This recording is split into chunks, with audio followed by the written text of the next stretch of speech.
অনেকেই প্রশ্ন করে, সূরা ফাতিহার শেষে তো আমিন লেখা নাই, তাহলে আমরা কেন আমিন বলি? আর আমিন জোরে বলবো নাকি আস্তে? চলুন আজকে আমরা পরিষ্কার করে জানি।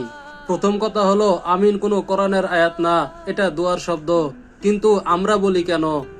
কারণ রাসূল সাল্লাল্লাহু আলাইহি সাল্লাম সূরা ফাতিহার শেষে আমিন বলতেন, আর এটাই সুন্নাহ। সহিহ বুখারী 782 নম্বর হাদিসে আছে, নবী করিম সাল্লাল্লাহু আলাইহি সাল্লাম ওয়ালাদ-দাল্লিন পড়ার পর আমিন বলতেন। আর বুখারী 780 নম্বর হাদিসে আছে, নবী করিম সাল্লাল্লাহু আলাইহি সাল্লাম যখন আমিন বলতেন তখন সাহাবীগণও তার সাথে আমিন বলতেন। অর্থাৎ আমিন বলা একেবারেই সুন্নাত। আর আমিন বলার ফজিলত বিশাল।